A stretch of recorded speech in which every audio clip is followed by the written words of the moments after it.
What's up, everybody? Welcome back to the Martian MMA podcast. I am your host, and my name is John. And this week we are back with episode 76, where we will be analyzing and predicting the UFC on ESPN Plus 17 card headlined by Yair Rodriguez versus Jeremy Stephens. This card features 12 fights that will be aired entirely on ESPN Plus, with the prelims starting at 5 p.m. Eastern Time, with 7 fights on the prelims, and the main card starting at 8 p.m. Eastern Time, with 5 fights on the main card. So, with that being said, we are going to dive right into analyzing, predicting, and discussing the betting odds for all 12 of these matchups. But remember that we are in Mexico City for this event.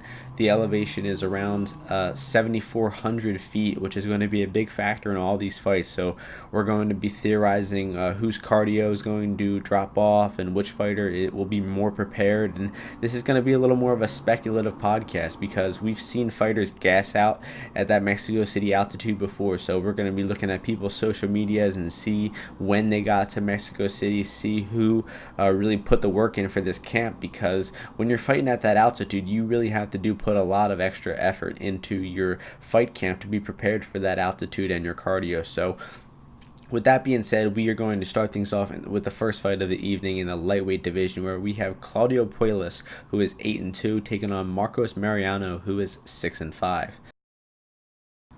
The opening betting line for this one was Puelles, the favorite, at minus 215, Mariano, the plus 165 dog. Right now we are seeing Puelles minus 300, Mariano plus 250. So a lot more action coming in on Claudio Puelles' way, and I agree with the action. And Mariano made his UFC debut last fight versus Landa Venata. He looked pretty bad on tape headed into that one, looked pretty bad in that fight.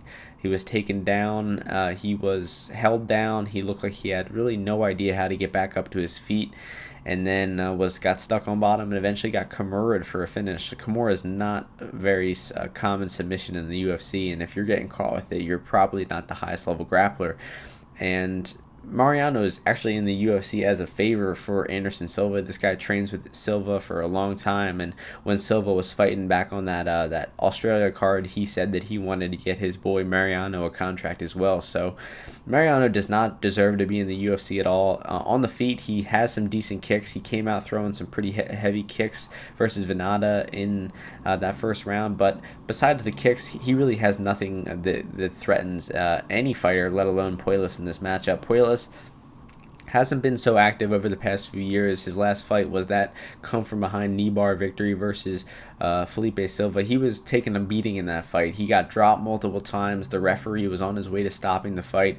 It looked like a complete beatdown, that he was about to get knocked out, but he still went for that knee bar. He went in the half guard and was able to get the submission. It was just an incredible come from behind victory, and Puelles really showed what he was made of. He showed how good his grappling was. He won round 1 versus Silva. He was pulling guard a lot, looking for submissions, can hit offensive wrestling takedowns. So the game plan in this one is simple. It's going to be Puelles looking to get the takedown, looking to pull guard, and looking to submit Mariano on the ground. And as long as Mariano does not land a head kick knockout or something along the way in the first minute or two of the fight, I think Puelles gets the takedown, dominates him on the ground, and gets the first round submission. So I honestly think that there was value on Puelles' money line where the line came out at, and there still might be some value on his money line. I think he'd be a good parlay piece, or maybe even look to bet some submission props in this fight. So I think Puelles wins this one pretty comfortably,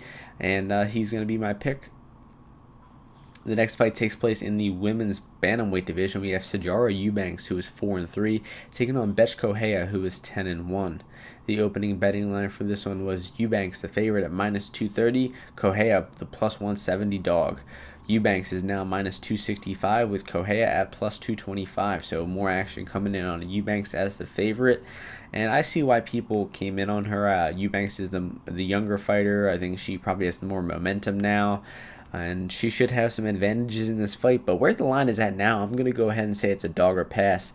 I don't think I would bet Sijara more than 2-1 in this spot, so there's actually some value on Correia at that plus 225. and I think Correia is a little underrated.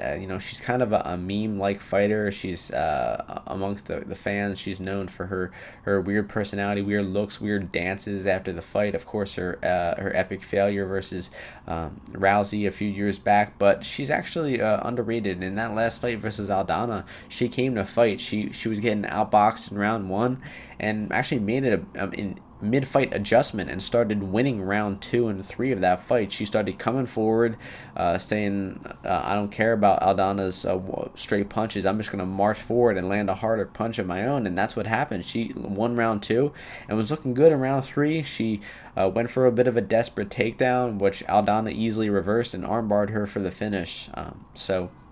Correia was looking good. She could have been on her way to winning a decision in that one, but she made a dumb mistake and got submitted. Eubanks, in her last fight, she had a very close fight with Aspen Ladd.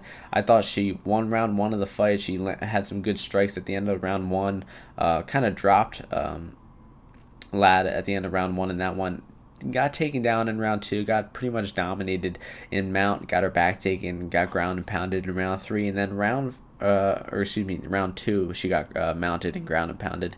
But in round 3, it was a complete back and forth striking battle. These two just traded punches for 5 minutes straight, and I gave Eubanks that round too. So I thought it should have been a draw. I thought she earned the draw in that one, but the judges gave it to Ladd. Understandable, but I thought Eubanks had the draw in that one. But Eubanks' takedowns, I don't really think they're that good. I mean, she has landed some takedowns, and she has out-grappled some decent women like Roxanne Modafferi. She out-grappled Rox pretty handedly in that fight, and that was impressive. And she definitely has been making big improvements in her boxing, has Eubanks too. But I don't know, she just isn't really too polished in any one area of MMA for her to be a minus 265 favorite. I do think that she has good aggression. She should be landing strikes on the feet versus Correia, but if the fight stays standing on the feet for a long amount of time, I think the advantage will actually go to Correia. You saw the adjustments Correia made versus Aldana in her last fight, and I think that Aldana is a much better striker than Eubanks. So if this fight stays standing for long periods of time, I think Correia will actually find out a way to start winning the exchanges and take over the fight on the feet. But if Eubanks chases the takedowns, if she sets up some good shots with her wrestling, I think she should get Correia down, and she should be able to out-grapple Correia on the ground. But it's going to be close. I think that Correia still has a little bit left in the tank. She's not totally a shot fighter yet, and I think Eubanks is maybe even getting a little overrated in this spot. So I'm going to pick Eubanks to win via decision, but it's going to be a pass situation for me, and it could even be a live bet situation on Correia if she's looking good, maybe stuffing a few shots, because she can come back and win fights like she almost did last fight. So the pick is going to be Eubanks by decision, but dog or pass. The next fight takes place in the light heavyweight division. We have Vincius Moreira, who is 9-3, taking on Paul Craig, who is 11-4. The opening betting line for this one was Craig, the minus 160 favorite, Moreira plus 120 underdog. Right now we are seeing the line flip to Moreira minus 125, Craig plus 105. So more action coming in on the underdog. I'm going to disagree with this line movement in this one because I think Moreira is just a terrible fighter. Now, Paul Craig is not much better. They're both very sloppy. They're both really submission or bust. They both kind of desperately go for takedowns. Neither of them have very good striking defense on the feet. And both of them actually got knocked out by Alonzo Menafield in their last fight. Both of them went for some... Actually, I'm sorry. Moreira got knocked out by Anders in his last fight. Got knocked out by... Menafield before that. So 0-2 start to Moreira's career. Both losses coming by way of pretty brutal knockout, especially his last one. His last knockout took years off of his life by the hands of Eric Anders in that one. So Craig also looked pretty bad in that last fight. I mean, he was doing good versus Menafield. He was clinching up Menafield. He was staying competitive, was avoiding that power shot, then threw a stupid spinning back kick and got knocked out right away. So Craig kind of desperately looks for those takedowns. He'll pull guard. He actually, I'd say, has the better offensive wrestling of the two, but it's not good. It's not reliable. I don't think that he'll go out here and blast Moreira down to the ground and get top position easily. I see it being a very ugly exchange where both guys are looking to get the fight to the floor, and it ends up in some weird type of scramble situation. Maybe Craig ends up on top, but the longer the fight goes, the more it favors Craig. We've seen Craig come back in round 3 multiple times, pulling off triangle chokes over Nzechukwu and Ankalaev in his most recent fight. So he will never quit. He'll take a beating and still stay in there in round 3. And I'm just really unimpressed with Moreira's grappling. He fought John Allen on the Contender Series, had him in a lot of bad spots. He had him in a deep arm bar. He maybe took his back, and eventually he did submit him with a pretty sloppy triangle choke, but he's just not very dominant on the ground at all. And for a guy with no striking defense, no striking offense whatsoever, his grappling isn't even that good. So on the feet in this one, I think Craig will be coming forward. He'll be throwing with more volume, and I think Craig will actually be the better striker because Moreira's defense is just non-existent, and if Craig throws in the feet, he should land. And then on the ground in this one, I think Moreira might have an early advantage. He might put Craig in some bad spots, but Craig will stay tough. He won't get submitted. He will come back in rounds 2 and 3, and he will win the fight. So I don't know how Craig could do it. He could do it in a lot of different ways. I think that maybe these two guys are very ill prepared for the altitude, which I think they are. I think both of them are coming in fight week, and for the biggest guys in the card with not good gas tanks to start with, it seems like a recipe for disaster that neither of these guys have prepared for the altitude. Although I have read that Craig has been sleeping in a hyperbolic chamber for the past 8 weeks to prepare himself for this fight at altitude. So it's a really tough fight to call, but I would never ever pay favorite money on Vincius Moreira. I would take any able-bodied light heavyweight in the roster to beat Moreira at plus money, which Craig currently is. So Craig at plus money is worth a 1-unit play, in my opinion. If you're really confident in him and you want to go heavier, I don't knock the play because I think Craig is the better fighter. He definitely has the more heart of the two. I think he should be have the better cardio in this one, should be the better striker, and possibly will even end up in top of the grappling exchanges. So I think a lot of advantages go towards Craig in this one, besides a first-round submission by Moreira where Craig makes a bonehead mistake, which he does often. Besides that, for Moreira, I don't see him winning the fight. So the pick is going to be Craig to get it done by, let's go with second round ground and pound TKO. The next fight takes place in the flyweight division. We have Sergio Pettis, who is 17-5, taking on Pettis-Nam, who is 18-9-1. The opening betting line for this one was Pettis minus 265, Nam plus 185. Right now we are seeing Pettis minus 345, Nam plus 285. So I'm going to disagree with the line movement in this one. I think this line is way too in favor of Pettis. I think this is a much closer matchup. To start things off, I've just never been impressed with Sergio Pettis. The younger brother of Anthony has just really very few similarities to his brother. He doesn't throw too much flashy striking stuff. He doesn't really have good submissions off the ground. I guess he's got some decent striking technique. He does have decent grappling abilities, but I'm just, as I said, never impressed with Pettis, especially coming off of his last fight against Font. He moved up to 35, thinking the flyweight division was on its way out, and just got thoroughly beat by Font in that one. Got hit with a ton of straight punches, got out-jabbed that entire fight, and was actually taken down by Font a few times. But that was really just an example of a weight class disparity in that one. He was giving up a lot of pounds to Font, and he got dominated because of it.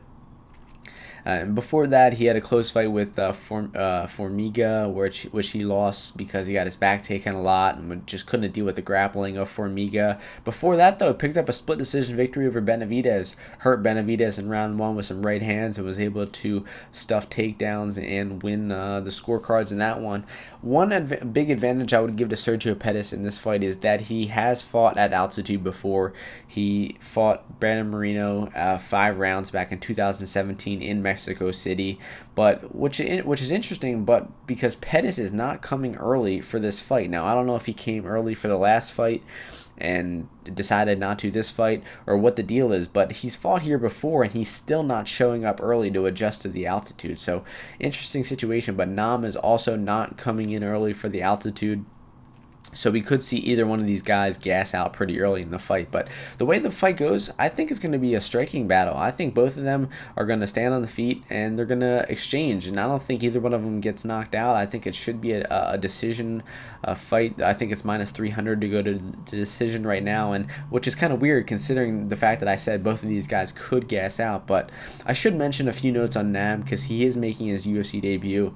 He's an orthodox fighter. He's been fighting over in Fight Nights Global, which is a tough Russian promotion with some really good competition, and he's picked up some nice wins, some knockout wins over in FNG, most notably over former UFC title challenger Ali Bago-Utinov. He was getting outstruck in that fight, having trouble with the pressure and the striking of Bago-Utinov, but eventually was able to land a flush head kick and knock Bago-Utinov out cold in the third round, silence the Russian crowd. And then he did the same thing in the next fight. He took on another Russian, Rizvan Abuev, and he knocked him out with an overhand right in round one of that fight. So the dude's got massive power in his hands. He's got decent takedown defense. He's got some good head kicks. He's got solid boxing fundamentals. And I've really seen a few weaknesses from Nam. In the fight he lost versus Zhalgas Zhumagulov, it was a really close striking battle. It was a 5-round fight. He showed good cardio in that fight. He was hard to take down, and he was slightly outstruck by Zhumagulov in that fight. But Zhumagulov, a high-level Russian flyweight, man, he's facing really stiff competition, and he's picking up some wins and even some knockout wins over these guys. So I've been impressed with him. He fought the 5 rounds in his last fight versus Miki back in July, and Pettis hasn't fought in a while since he took that L to Font. I think that might even been back earlier this year. All the way back in 2018. So 9-month layoff for Pettis. Had to figure some things out. Drop back down into flyweight.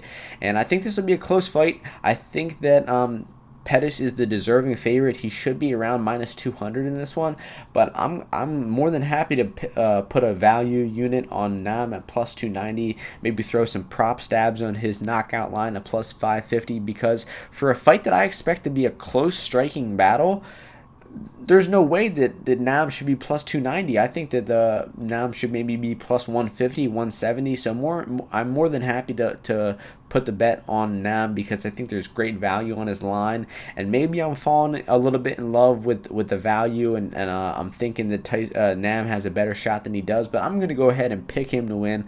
I'm gonna pick him to land that knockout shot on Sergio Pettis somewhere along the line of these 15 minutes. And that's going to be my pick. It's a bit outlandish. I think it's a plus 550 right now for Nam by TKO, but I've really liked what I've seen from Nam. I've been unimpressed with Pettis lately, and I'm going to pick Nam to pull off the big upset.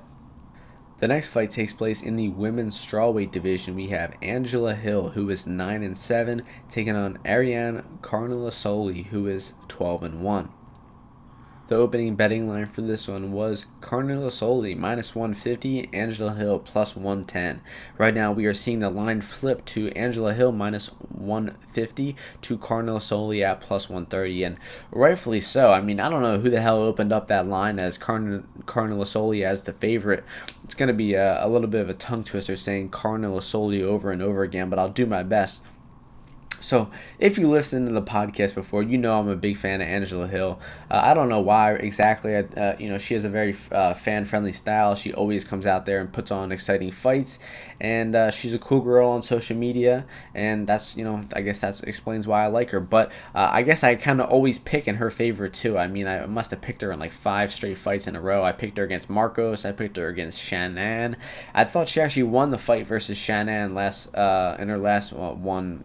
She's been super active too. I think this is her 4th fight in 2018. She lost to Marcos, and then she came back with that win over Escobar, and now she lost to Shannon, and now she's back in here against Carnelossi. So Hill is really improving a lot fight to fight. She's not making big leaps and bounds in her technique for in between each fight, but she's getting that in-ring experience from just being super active, and I think that she's going to continue to improve throughout her career. And she's a very popular fighter, but I'll just go over a few of her strengths real quick. She's got good kickboxing, good output. She's very well versed in the clinch. She's trained in Muay Thai. She can throw good knees and elbows in the clinch.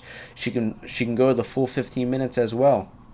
She's done it time and time again. She's had good output. She looked good in round 3 versus Shannon last fight, and she came down to Mexico City pretty early to prepare for this one. I'm not quite sure about Carnelossi, but I will figure that one out for you right now.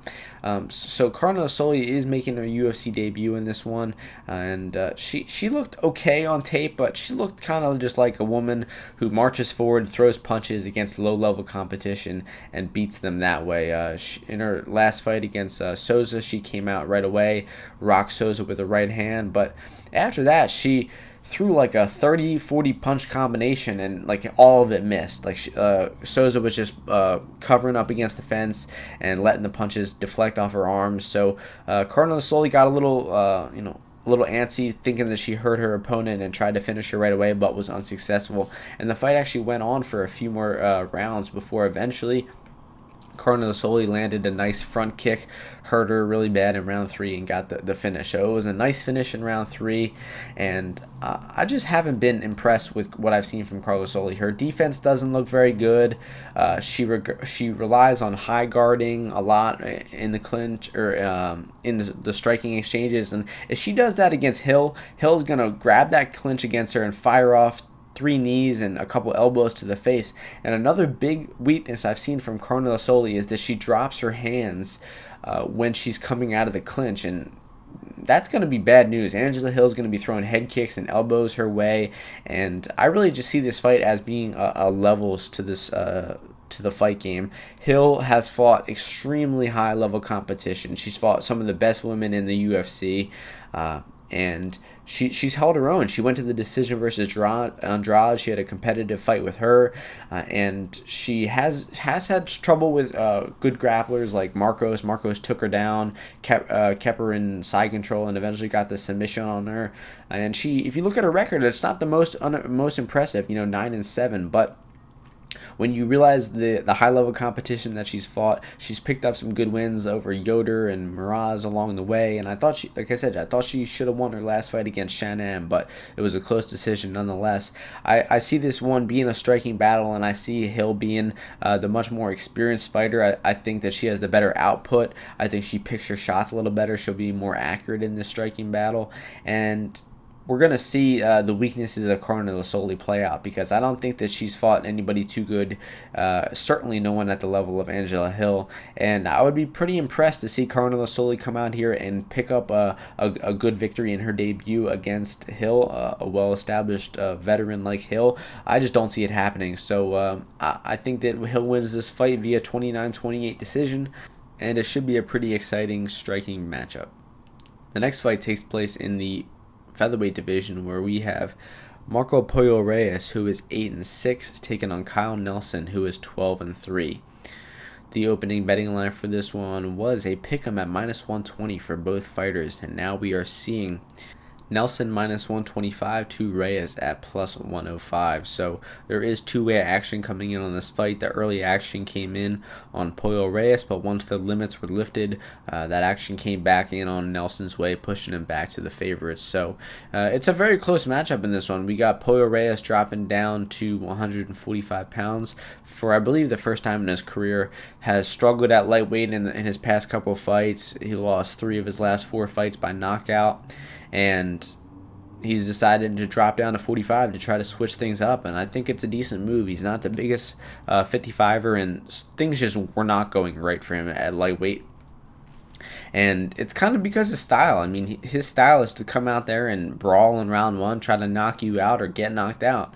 And he got taken down by Damir Hadzovic in the first round, got almost finished in the first round, but eventually lasted to the second round, got taken down again by a double leg, just couldn't escape bottom, looked gassed out after round 1, and got ground and pound finished in that one. So Reyes tends to be that first round knockout or bust. He really does not have much besides that.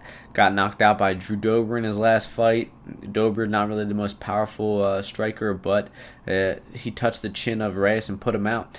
Now getting over to Nelson, he made a short notice UFC debut against Carlos Diego Ferreira. Had some initial success rocking Ferreira in that fight, but eventually got taken down at the end of the round. And taken down in round 2 again and smashed the ground and pound and eventually got finished, similar to Reyes in that last fight. So both of these guys have struggled with the takedowns and the grappling of their opponents in the recent fights. Reyes being Hadzovic, taking him down and pounding him out on the ground, and Nelson, both of his fights actually he struggled with the grappling. When he took on Matt Sales last fight, he got outstruck in round 1 of that fight. He came back in round 2, hit his own takedown, and was eventually took the back of Sales and won round 2. It looked like he was on his way to winning round 3, but he was gassed out. He couldn't get takedowns in round 3. He got his takedown reversed. He got mounted and arm triangled for the finish by Sales in that one. So I just think he gassed out in that 3rd round, didn't have anything left, and he got finished. But when it comes down to this matchup, I think Reyes will be trying to knock him out in round 1 like he always does, and Nelson might oblige him. He came out and traded punches right away with Carlos Diego Ferreira, and he might do that here versus Reyes. But in my opinion, if he does that versus Reyes, he will give Reyes his best chance at winning the fight. Besides that first round knockout, I really do not see many paths to victory for Reyes.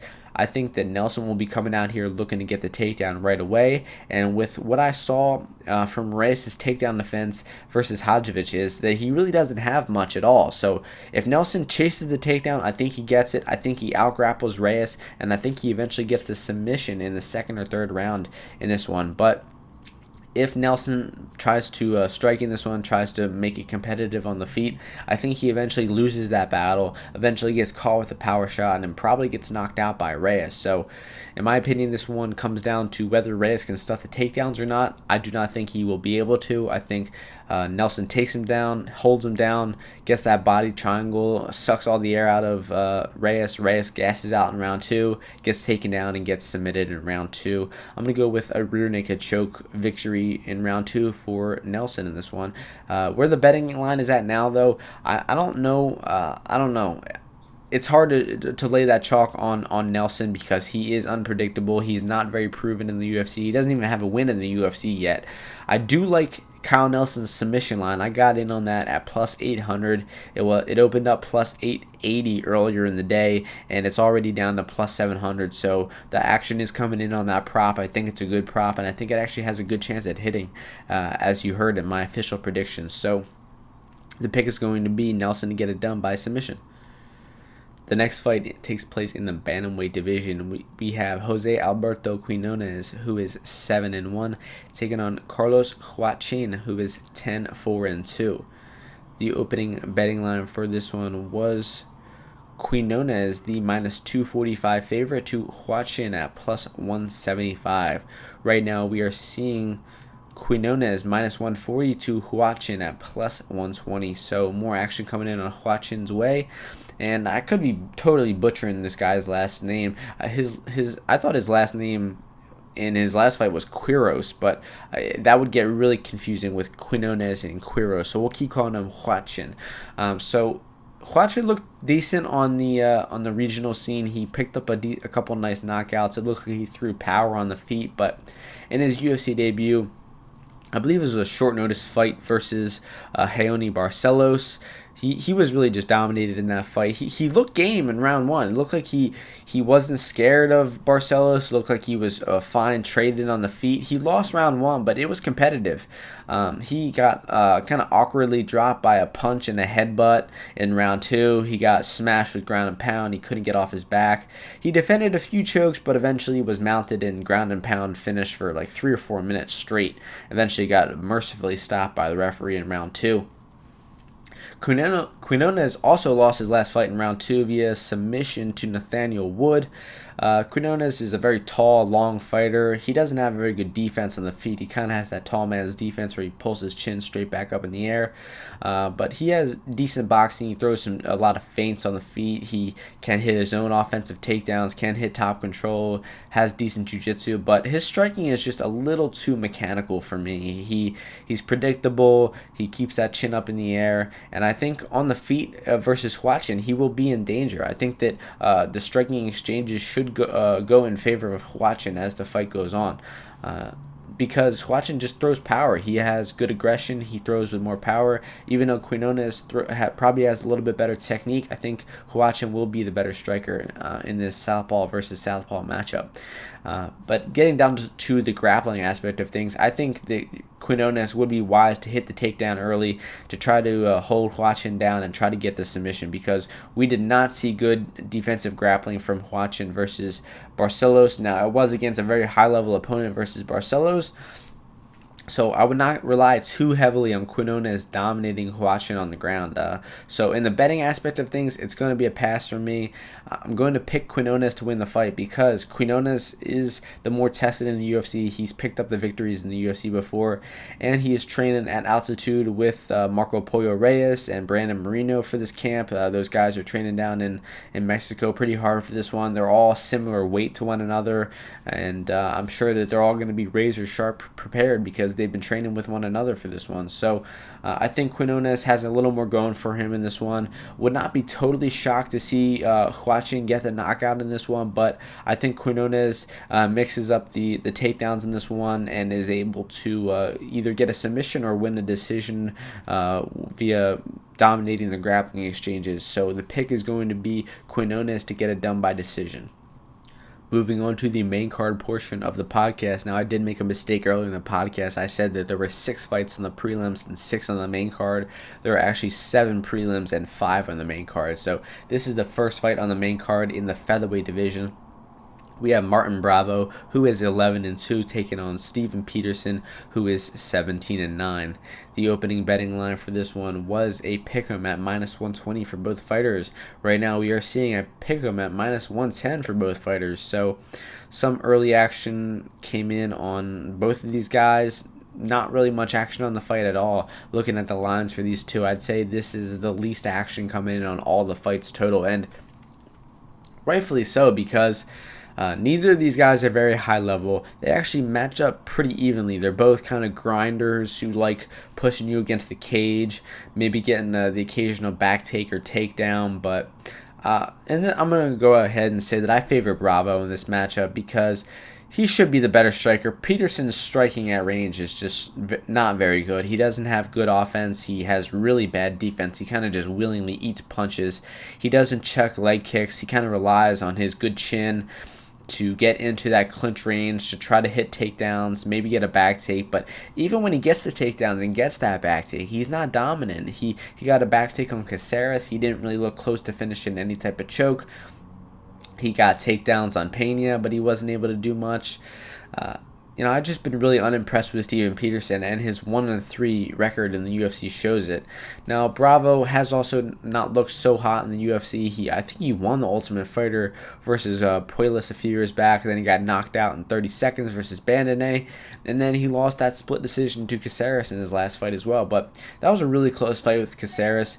He was landing some good strikes in that fight. He actually did get dropped by a left hand by Caceres, but he was pressing the pace. He had good cardio. He was pressuring in round 3. He was trying to hit takedowns, but he was just wasn't dominant enough with the grappling, and he was just getting outstruck at range. He was very bloody, getting lit up with straight punches, and both of these guys are extremely prone to bleeding. So it's going to be a weird type of fight. It's going to be one where they're both jockeying for position, trying to get takedowns. It's going to be up against the cage, a lot of clinch striking.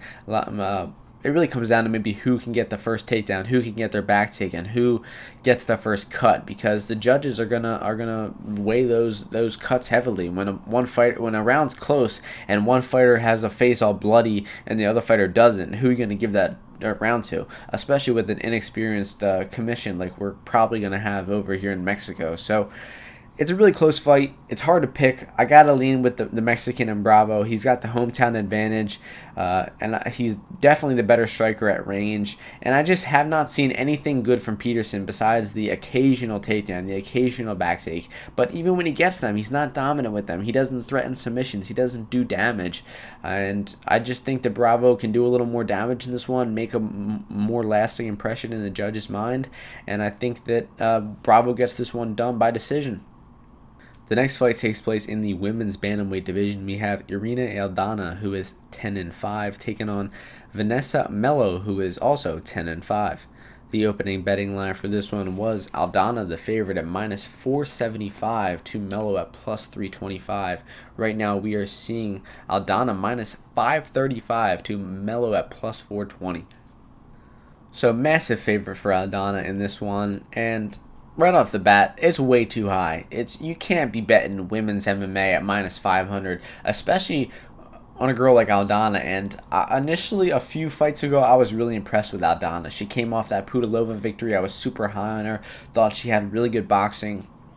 But that's really the only thing that she does well is straight punches. And she is very predictable on the feet. She keeps her hands right by her chin, kind of like Grasso, comes from the same camp.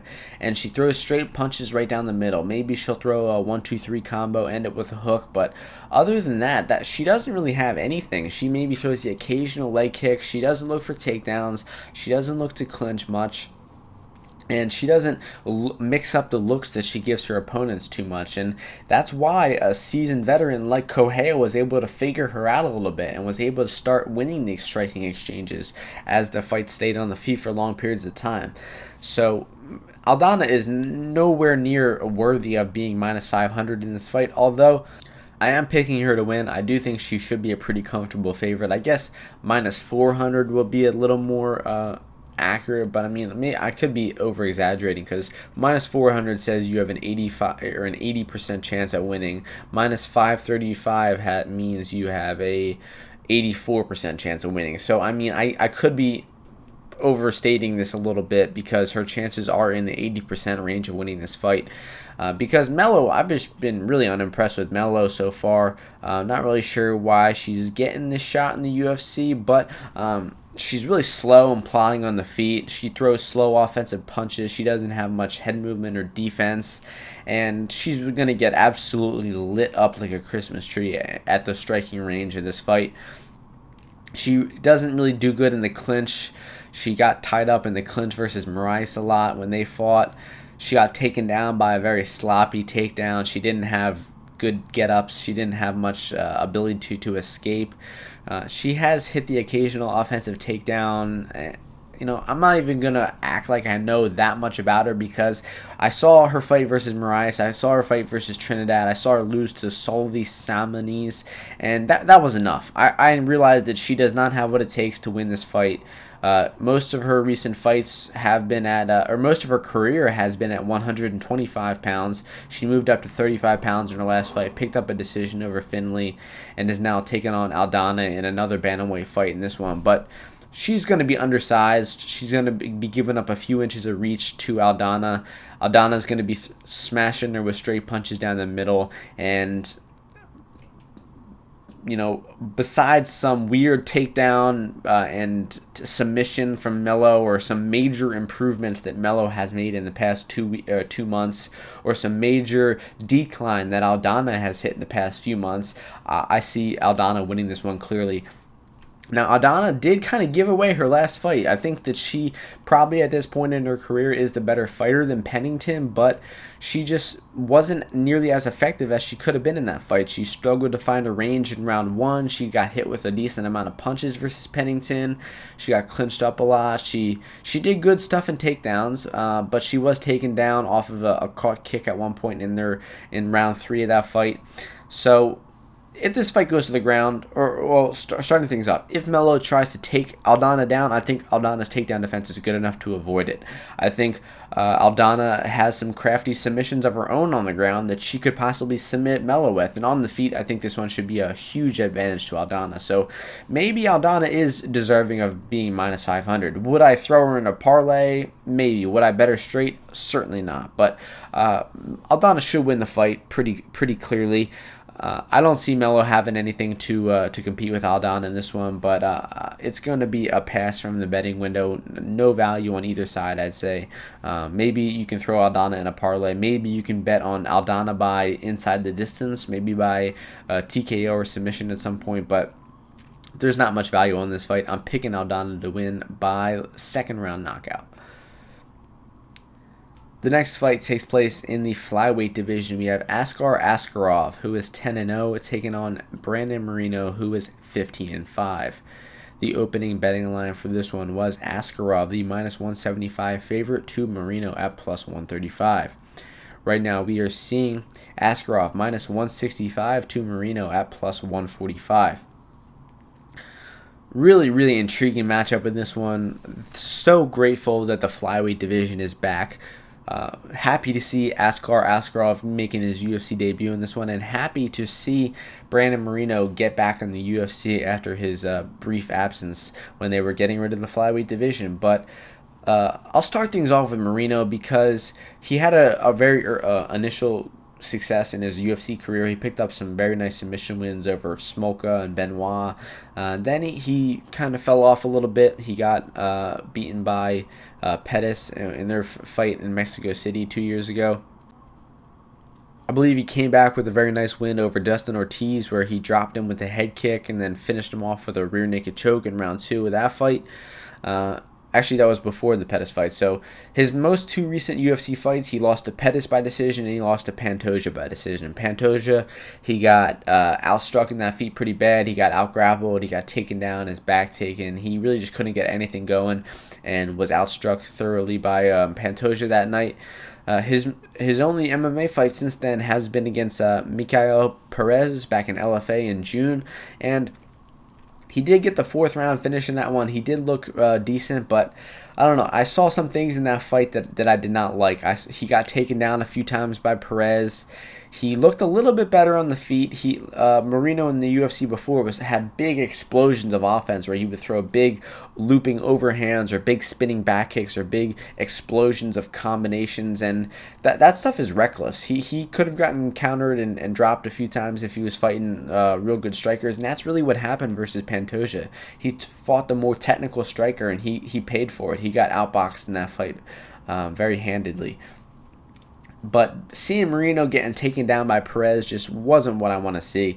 He does have good scrambling abilities. He's hard to submit. He's hard to hold down. But Askarov is a really elite level grappler. I've been super impressed with Askarov so far.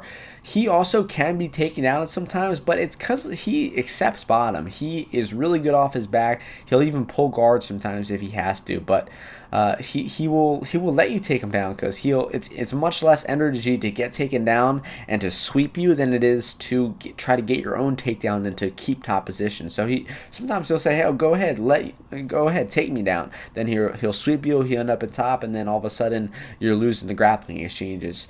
And Askarov also has really sneaky good boxing. He doesn't use it that often. He kind of relies on his grappling and his submissions, but when he wants to keep the fight on the feet, he has really good boxing. He has good counter striking ability, and if this one stays on the feet for long periods of time, I think Askarov will start to show that boxing. I think he'll start to counter punch Moreno, land hard punches, possibly even drop Moreno with some strikes in this one. But I see this fight destined to end up on the floor. I think Askarov will be the one hitting the offensive takedowns. I think Moreno will probably try to avoid the takedowns at all costs because he probably knows that Askarov's the better grappler. So Askarov will be pressing that takedown. I think he gets it because if Perez could get the takedowns on Moreno, I think Askarov gets him.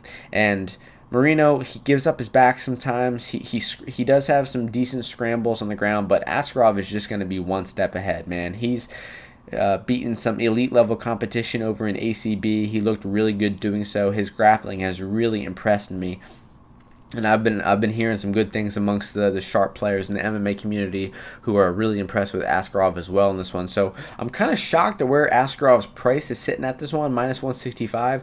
I thought he would be over -2-1 by now, but that action is coming back on Moreno. Moreno has the more name value. I don't know what people are seeing in Moreno. Maybe they think he's able to scramble and stuff shots and land that big power shot on the feet and hurt Askarov.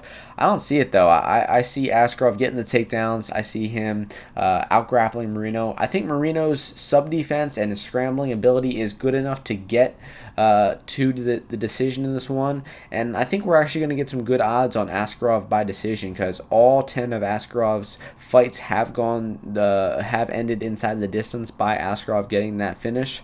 So Askarov by decision currently sits at plus 235. I think that's very good value, as my man Gugabe pointed out earlier in the week. So don't have a play locked in on Askarov yet, although I am strongly considering maybe a 2 to 3 unit money line play on Askarov.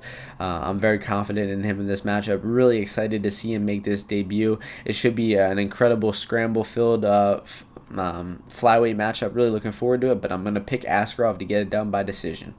The next fight is the co-main event of the evening in the women's strawweight division. We have Carla-Esparza, who is 14-6, taking on Alexa Grasso, who is 11-2.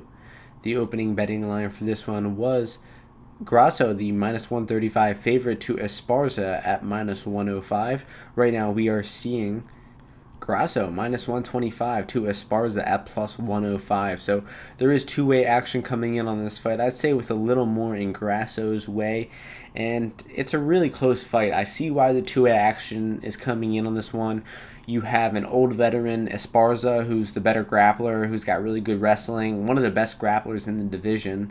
And we got Alexa Grasso, who is the up-and-coming Mexican prospect. I mean, she's not really a prospect at this point in her career. She's well into her UFC career and tenure, but she's still improving rapidly, and she's going to be the better striker in this matchup. She trains at the same camp of Aldana. The two of them have a lot of tendencies, keeping those hands glued to their chin, throwing a lot of straight punches.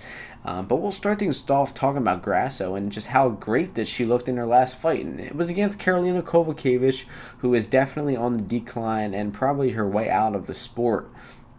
But still, nonetheless, very nice win in that fight versus Karolina. She was punching in combination. Her straight punches look more crisp than ever. She was using the clinch against KK. Now, the clinch is where Karolina usually does her best work. But when Karolina looked to clinch versus Grasso, Grasso was the one doing the damage in the clinch, landing those hard knees, elbows on the break, and winning those clinch situations. So Karolina was desperately looking for the clinch and desperately looking for a takedown maybe, but Grasso wasn't letting her get anywhere close. She thoroughly outstruck Karolina that entire fight, had good cardio all 3 rounds, high output all 3 rounds, especially that first round. She maybe landed like 50 strikes or something. So really impressive performance from Grasso, but take it with a grain of salt because Karolina is on her way out, and I think that a lot of other women in the strawweight division could have put on that same performance versus Karolina. I mean, no disrespect to Karolina, she was at one point a great fighter, but I think she's lost 3 in a row now. One of them by knockout, Andrade, and then 2 decisions in a row to Watterson and Grasso in this one. So she's definitely on her way out, and that win does not mean as much as Carla's most recent win. Carla's most recent win was super impressive. A super high-level grappling battle between Virna Jandiroba and Carla-Esparza. It was back and forth. Both of them, I think, are black belts on the ground. There was a lot of sweeps, a lot of great momentum changes in that one. It was just such an incredible fight. I really enjoyed myself rewatching that one earlier today. But Carla was able to hit takedowns on Jandiroba. She was able to keep top position. She was able to reverse bottom position. And that was against a very skilled black belt in Jandiroba. So there's no question that Esparza is the better grappler of the two. And you got to think that if she was able to take a talented grappler like Jandiroba down, and she's notoriously had good wrestling throughout her entire career, you got to think that she would take Grasso down as well. Now, that's not the only thing. I'm not just totally MMA mathing it here, because if you watch the way that Grasso defends takedowns, she doesn't do the best job. Versus Tatiana Suarez, she would dig an underhook for a second or get a wizard, and then she would punch a lot. She was throwing elbows and punches to the head, and right when she would punch and lose focus of the wrestling, that's when Suarez would complete the takedown. And that's vital mistakes that you can't make. When you're defending a takedown, you have to focus strictly on wrestling. You have to think underhooks and wizards and overhooks and try to avoid that takedown by any means. You should not be thinking about landing a couple rabbit punches in the clinch, which aren't going to mean anything. Because you look at the dynamic of that fight. Sure, Grasso landed 20, 30 little short shots in the clinch when she was getting taken down, but she also got tapped out 2 minutes and 30 seconds into that fight. So Grasso has showed some weakness in the wrestling. She got taken down by Randa Marcos when they fought. Although she did win that fight, she got taken down 4 times in that fight, and a lot of them were off of caught kicks, which that's another thing that Esparza is good at. She's really good at catching kicks. In the first 30 seconds of the Jane Drdoba fight, she caught a kick and swept her super efficiently. She did the technique with complete perfection, got Jane Drdoba on the ground right away without using any energy in a takedown. So I think that on the feet, Esparza will sit back. She will not look to engage too much on the feet because Esparza has pretty sneaky good boxing too. Don't forget that she dropped Claudia Gadelha in one of her most recent fights, and she's definitely been making improvements in her boxing along her career. So when it's on the feet, you're going to see Grasso press in the action. She will be the better striker. She will have the better boxing of the two, but Esparza is going to be looking for that opening to shoot that double leg or catch a kick and put Grasso on her back, and I really think that she'll do so. Even though Grasso is improving at leaps and bounds, I'd say that most of that improvement is in her striking. And although her cardio looked good last fight versus Carolina, that was a completely striking battle. There's no way that Grasso's takedown or her cardio is going to look that good in the rounds 2 and 3 when there's wrestling involved, when there's a lot of clinching, when there's takedowns, and she has to get up from takedowns. It's going to be a long, grueling fight that completely favors Esparza. Now, what Grasso does have going for her is that this fight is in Mexico. She's in the co-main event of the evening. She's a pretty Mexican girl. They're going to be in Mexico. She's going to have massive support from the crowd behind her. And even though I think Esparza will win this fight according to the official MMA criteria, I am fully expecting Alexa Grasso to get this decision in Mexico. Because it's not all speculation either. It's not saying, oh, they're just going to easily give it to her. When Esparza is winning the fights, it takes a very astute MMA eye to realize that she's winning. She focuses on top position. She does not use much ground and pound. She does not go for many submissions. So it's often hard to tell that Esparza is winning the fight. She'll get to top position and she'll kind of stall out in top and win the round. So if maybe Esparza is on top for 3 or 4 minutes in a round and Grasso is striking for 1 minute and lands a few strikes, we might see that round go to Grasso. So this is a very hard fight to bet on because I think Esparza is the right side. I really like that plus money next to her name, but it's hard laying that chalk on her because I think that she probably loses a split decision in this fight. Although she's, I'd say, the better overall mixed martial artist, and I think that she will get takedowns. She should win rounds, and she should win a 29-28 decision.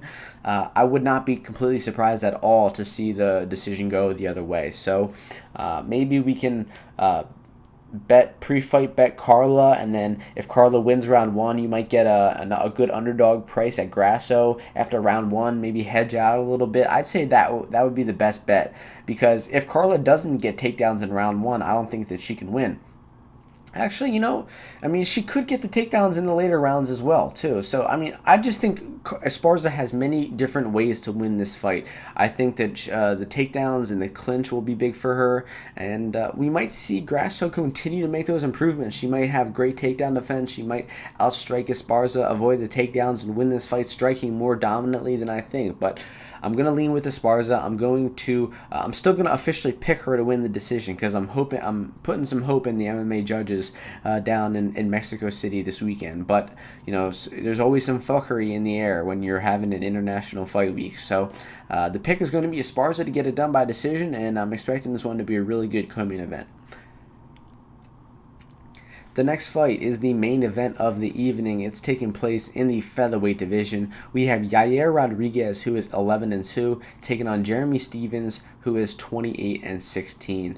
The opening betting line for this one was Yair Rodriguez is the -165 favorite to Stephens at +125.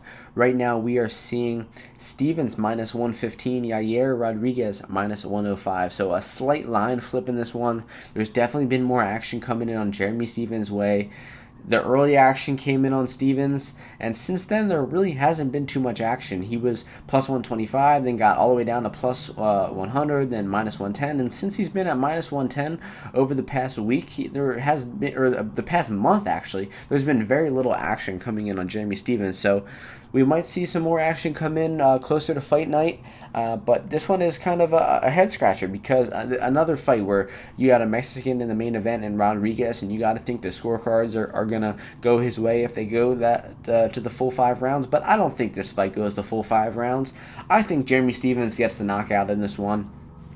And it really, all it took was watching their one most recent fight. Now, I know a lot about these guys. Stephens has been in the UFC for, I want to say, close to 15 years or something like that. Rodriguez came in the UFC as a flashy kicker, a lot of spinning kicks and jumping head kicks, and picked up some really highlight reel knockouts. But ever since then, he's kind of had a little bit of a drop-off. He lost to Edgar in a dominant fashion, got taken down and smashed with ground and pound that entire fight. And then his last fight with Korean Zombie, man, what a weird fight. The 25th anniversary of the UFC, Korean Zombie is winning the fight 3-1, probably on his way to winning the 4th round. And in the last 1 second of the fight, Yair Rodriguez lands the most obscure up elbow I've ever seen and knocks Korean Zombie out cold in the very last second of the fight. He was losing up until that very last second, landed the elbow and won the fight. So it was an insane moment. It, quite frankly, might be the craziest moment in UFC history just due to the circumstances, just due to the fact it was the last possible second.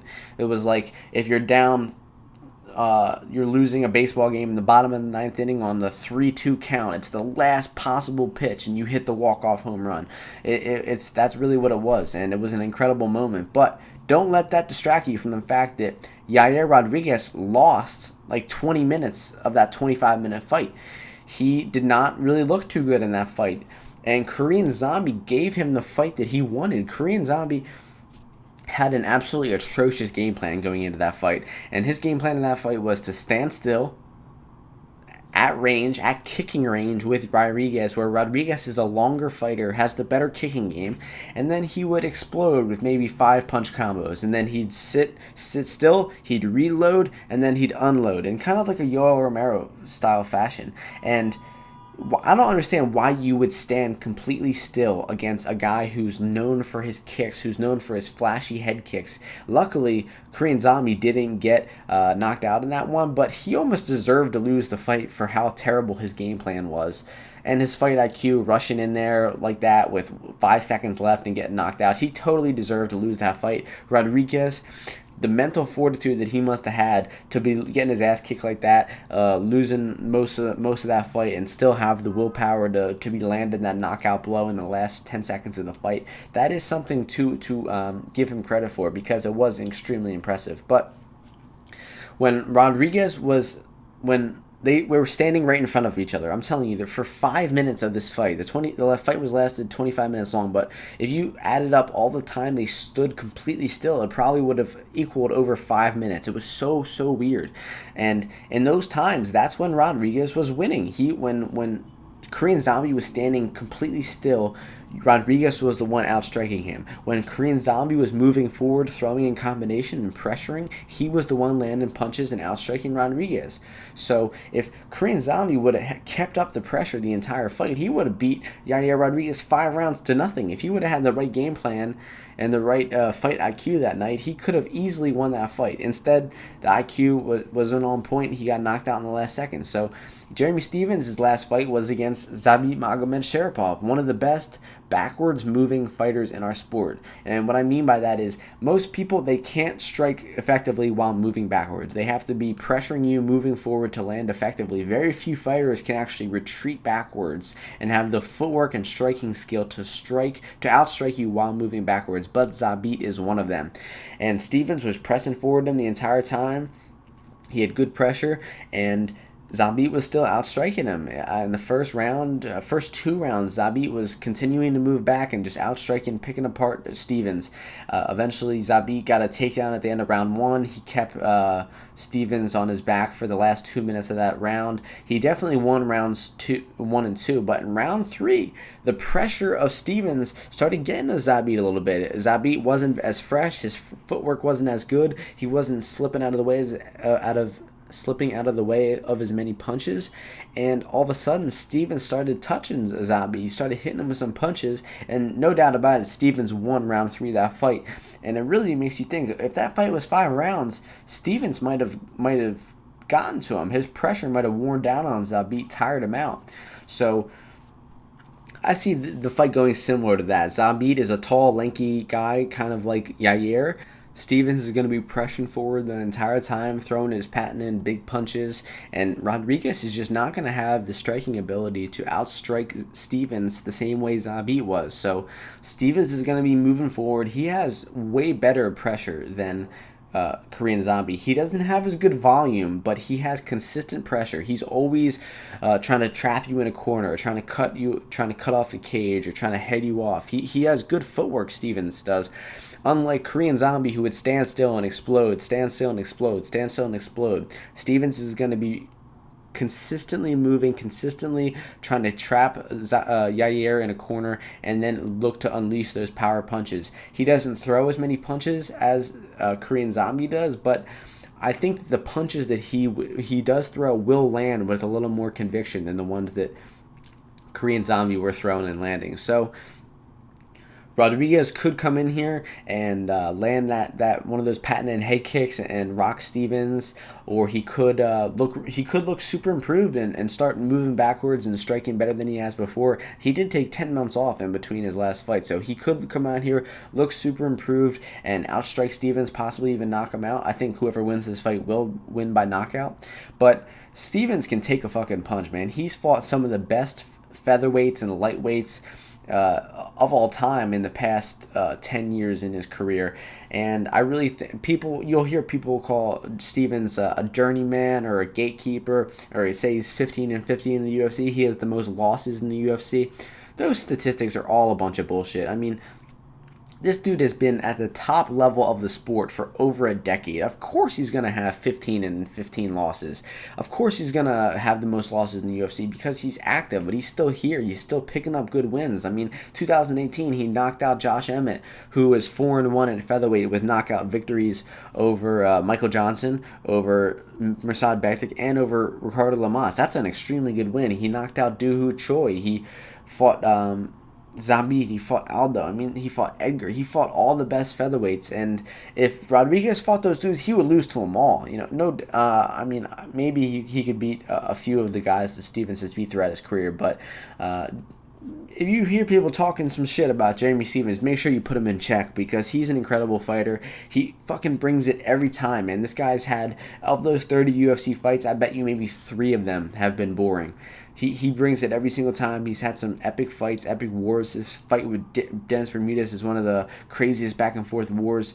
Underrated fight because it happened on UFC 189. But I broke down the fight. I said that Stevens is going to be pressuring. Yair is going to be moving backwards. He's not going to, unless Yair, holds his ground, sits down on some shots, and tries to gain some respect and touch the chin of Jeremy, he's going to be in for a long night. He's going to be constantly backpedaling. Jeremy's not going to respect his power. He's going to walk him down, and he's going to land hard punches, and I think he eventually knocks Yair Rodriguez out. And I don't think we've seen Yair Rodriguez knocked out yet. We did see him TKO'd, doctor stoppage, versus Frankie Edgar, but I think for the first time we see him get put unconscious here. So it's a bold prediction. I have not locked in the bet on Jeremy Stevens yet, but I probably will.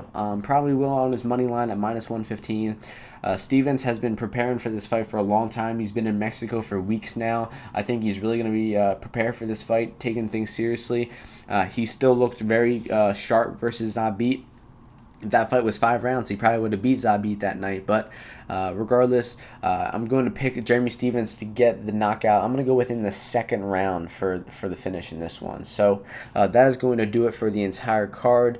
In terms of bets, we got hella units on Claudio Puelles. 8 units I think I put on Puelles. 1 unit so far on Craig. 1 unit on Pettis-Nam at +290. Let me go over the prices real quick. So 8.5 units on Claudio Puelles at -256. 1 unit on Paul Craig +104. 1 unit Pettis-Nam +290, with a third of a unit on his TKO line +550. one entire unit on Kyle Nelson plus 800 submission. Let's see what else here. I have not locked in a play on Askarov, although I'm highly considering it. Highly considering a play on Stevens and Grasso. So the top 3 fights are 3 fights I'm eyeing for bets so far, just watching prices, and I'll eventually make my final bets available on Bet MMA Tips or my Twitter at UFO_UFC. That is UFO_UFC on Twitter. You can follow me there to get all the updates on the Martian MMA podcast. But once again, thank you all for tuning into this episode. I appreciate each and every listener. Hope you all enjoyed the card this weekend, and I will see you all next week. Peace.